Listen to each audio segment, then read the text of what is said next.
প্রত্যেকটা রাজনৈতিক দলের সরকারি যে প্রতারণা প্রবঞ্চনা করা যে প্রবণতা বারে বারে যে পলিসি হিসাবে যে ব্যবহার করে আছে কোচ রাজবংশী সমাজক কোচ রাজবংশী জনগোষ্ঠীটোক তার পরিপ্রেক্ষিততে আমি কোচ রাজবংশী জনগোষ্ঠীর কোচ রাজবংশী যিমানো দল সংগঠন প্রত্যেকটা দল সংগঠন আমি একত্রিত হয়ে আমি অহা 9 নৱেম্বৰ তাৰিখে আমি সকলে বঙাইগাঁও জিলাত এখন গণসমাবেশ আমি কাৰ্যসূচী অনুষ্ঠিত কৰিছো।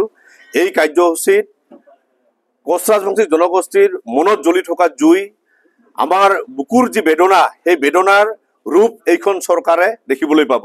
আমি এটা কথা স্পষ্ট আকাৰে কৈছো কোচ ৰাজবংশীসকল ইমান দুৰ্বল জাতি নহয় আৰু আঠুকাৰী অধিকাৰ বিচৰা জাতি কোচ ৰাজবংশীসকল নহয়।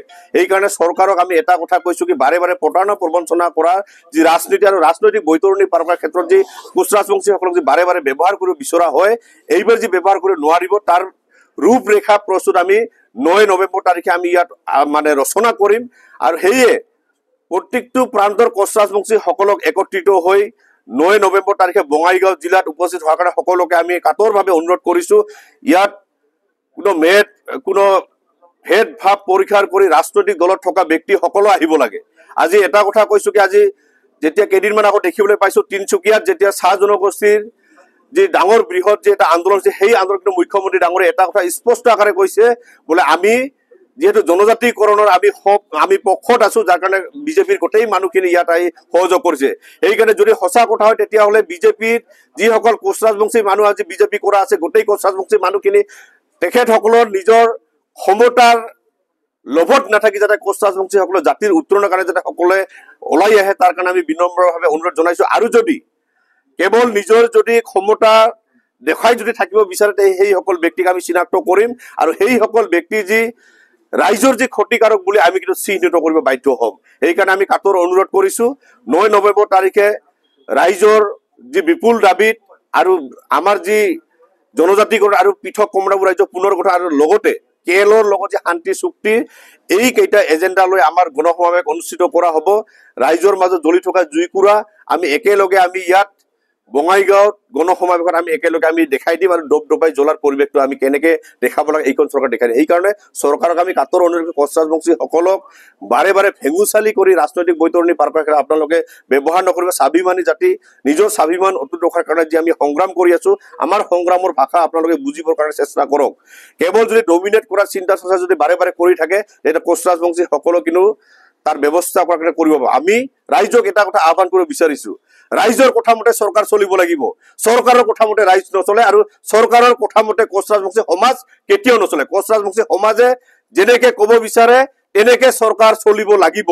এই কথা এইবাৰ 9 নৱেম্বৰ তাৰিখে আমি দেখুৱাই দিম আৰু স্পষ্ট আকাৰে সকলোৱে আমি সংকল্প ল'ম যদিহে কোচ ৰাজবংশীসকলক পুনৰ প্ৰতাৰণা প্ৰবঞ্চনা কৰিব বিচাৰে তেতিয়াহ'লে 26ৰ বিধানসভা ইলেকশ্যন আগত কোচ ৰাজবংশীসকলে নিজাববীয়া ৰাজনৈতিক চিন্তা চৰ্চা কৰাৰ ক্ষেত্ৰত কিন্তু আগভাগ ল'ব যেনেকে বিটিআৰত এইবাৰ আমি দেখাই দিব পাৰিছো।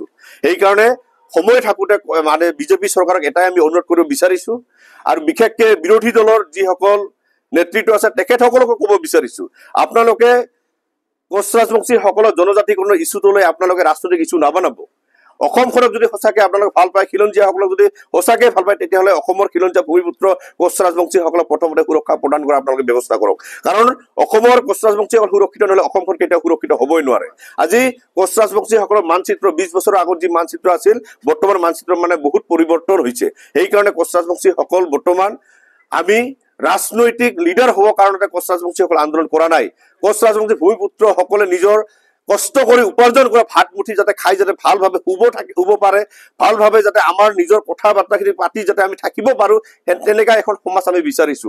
আমি কোনো অট্টালিকা সকলে বিচৰা নাই চৰকাৰী ডাঙৰ ডাঙৰ আঁচনি আমাক নালাগে। সেইকাৰণে চৰকাৰী আঁচনি যে কোচ ৰাজবংশী সমাজক একো কৰিব নোৱাৰে।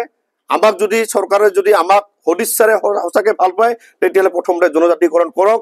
কমৰাপুৰ ৰাজ্যৰ যি ডিমাণ্ড এইটো আৰু কেএলৰ লগত যে শান্তি চুক্তি অতি সোনকালে কৰাৰ ব্যৱস্থা কৰিব লাগে। কাৰণ প্ৰত্যেকটো জাতি জনগোষ্ঠী সশস্ত্ৰ সংগঠন হিচাপক যি ধৰণে সন্মানসূচকভাৱে আলোচনা কৰা হৈছে কিন্তু কোচ ৰাজবংশীসকলৰ ক্ষেত্ৰত কিয় বাৰে বাৰে মাহিয়া দৃষ্টিৰে চোৱা হয়।